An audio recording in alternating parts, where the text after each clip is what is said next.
Welcome to movie brand. Cinema ലോകത്തെയും മലയാളികളെയും ഏറെ വേദനിപ്പിച്ച വിയോഗമായിരുന്നു നടൻ സിദ്ദിഖിന്റെ മകൻ റാഷിന്റേത്. കുറച്ചു ദിവസങ്ങളായി ശ്വാസതടസ്സത്തെ തുടർന്ന് കൊച്ചിയിലെ സ്വകാര്യ ആശുപത്രിയിൽ ചികിത്സയിലിരിക്കെയാണ് താരപുത്രൻ അന്തരിച്ചത്. സാപ്പി എന്ന് വിളിക്കുന്ന റാഷിൻ ഭിന്നശേഷിക്കാരനാണ്. 37ാമത്തെ വയസ്സിലുള്ള താരപുത്രന്റെ വിയോഗം ഉണ്ടാക്കിയ വേദനയിലാണ് ഏവരും. നിരവധി പേരാണ് സാപ്പിയെക്കുറിച്ചുള്ള ഓർമ്മകൾ പങ്കുവച്ച് എത്തിയിരുന്നത്. ഇപ്പോഴത്തെ സംവിധായകനും സത്യൻ അന്തിക്കാടിന്റെ മകനുമായ അനൂപ് സത്യൻ സാപ്പിയെക്കുറിച്ചും മകന്റെ വിയോഗത്തിന് ശേഷമുള്ള സിദ്ദിഖിനെ കുറിച്ചും സോഷ്യൽ മീഡിയയിൽ എഴുതിയ കുറിപ്പാണ് വൈറലാവുന്നത്. കുറിപ്പ് ഇങ്ങനെ: ഒരച്ഛനിൽ മകനെ കണ്ടപ്പോൾ. നടൻ സിദ്ദിഖിക്കയുടെ മകൻ റാഷിൻ ഇന്നലെ രാവിലെ മുതൽ ഉറക്കം എഴുന്നേറ്റിട്ടില്ല. ഇനി അങ്ങോട്ട് ഉറങ്ങാമെന്നാണ് സാപ്പിയുടെ തീരുമാനം.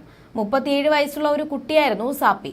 ചടങ്ങുകളെല്ലാം കഴിഞ്ഞു രാത്രി ആളൊഴിഞ്ഞ സമയത്താണ് സിദ്ദിഖിക്ക സാപ്പിയെ പറ്റി പറയുന്നത്. അച്ഛനരികിലിരുന്ന് ഞാൻ കേൾക്കുന്നത്. അവൻ ഉറങ്ങിക്കിടന്നിരുന്ന മുറിയുടെ തൊട്ടടുത്തുള്ള വരാന്തയിൽ ഇരുന്ന്, നടനായതുകൊണ്ടാണോ എന്നറിയില്ല, മകനെ പറ്റി പറയുമ്പോൾ മുന്നിലിരിക്കുന്ന സിദ്ദിഖിക്ക സാപ്പിയായി മാറും.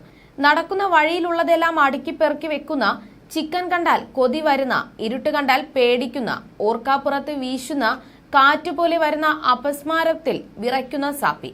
കണ്ണ് നിറഞ്ഞു തുളുമ്പുമ്പോൾ മകൻ വീണ്ടും അച്ഛനായി മാറും. സാപ്പിക്ക് ഏറ്റവും ഇഷ്ടമുള്ള സ്ഥലം ലൈബ്രറി ആയിരുന്നു. വേൾഡ് ബുക്സ് ആയിരുന്നു ഏറ്റവും ഇഷ്ടം. ഒരു ഗ്യാപ്പ് വരുമ്പോൾ സാപ്പിയുടെ മുഖം ചെറുതായൊന്നു വാടും.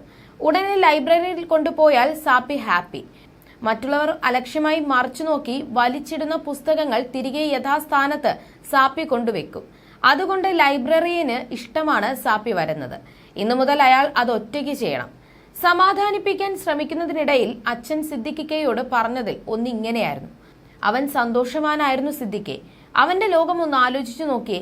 നമുക്ക് എല്ലാവർക്കുമുള്ള കാപട്യമോ മുഖം മൂടിയോ ഇല്ലാതെ ഇങ്ങനൊരു വീട്ടിൽ സ്നേഹം മാത്രം അനുഭവിച്ച് അവന് ജീവിക്കാൻ പറ്റിയില്ലേ? ശരിയാണ്, എന്തൊരു സമാധാനമുള്ള ജീവിതമായിരിക്കും അത്. വീടിറങ്ങിപ്പോയ മകനെ പറ്റി പറയും പോലെ സിദ്ദിഖിക്ക സാപ്പിയെ പറ്റി സംസാരിച്ചു കൊണ്ടിരുന്നു. ഭയങ്കര മെമ്മറിയാണ് അവന്. എല്ലാ ഡീറ്റെയിൽസും ഓർമ്മയിൽ കാണും. അടുത്ത വർഷത്തെ ഒരു ദിവസത്തെ പറ്റി ചോദിച്ചാൽ ആ തീയതിയും ആഴ്ചയും സെക്കൻഡുകൾക്കുള്ളിൽ പറയും. ഒരു ദിവസം ഞങ്ങൾ എല്ലാവരെയും ഞെട്ടിച്ച് മുറ്റത്താരോ വച്ചിരുന്ന ഒരു സൈക്കിളും എടുത്ത് അവൻ പുറത്തുപോയി. പാനിക്കായി ഞങ്ങൾ ഓരോരുത്തരും അവനെ തപ്പാൻ ഓരോ വഴിക്കിറങ്ങി. 1 മണിക്കൂർ കഴിഞ്ഞു തനിയെ സൈക്കിൾ ഓടിച്ച് അവൻ തിരിച്ചെത്തി. അവൻ സൈക്കിൾ ചവിട്ടുന്നത് അതിനു മുൻപ് ഞങ്ങൾ ആരും കണ്ടിട്ടില്ല. എന്നെ കണ്ടപ്പോൾ അവൻ ആദ്യം പറഞ്ഞത് വഴക്ക് പറയല്ലേ വാപ്പ എന്നാണ്. ഇല്ലാന്ന് പറഞ്ഞു. അവന്റെ കൈ രണ്ടും ഞാൻ മുറുക്കി പിടിച്ചു. ഒന്ന് നിർത്തി വിതുമ്പിക്കൊണ്ട് സിദ്ദിഖിക്ക പറഞ്ഞു: അവന്റെ കൈ നമ്മളുടെ കൈയൊന്നും പോലെ അല്ല, പൂവൊക്കെ പോലെ ഭയങ്കര സോഫ്റ്റ് ആണ്. ആ പറഞ്ഞത് പുറകിലെ മുറിയിലെ ജനവാതിലിൽ ചാരി നിന്ന് സാപ്പി കേട്ടിട്ടുണ്ടാകും. ഇരുട്ടാണ് അവിടെ.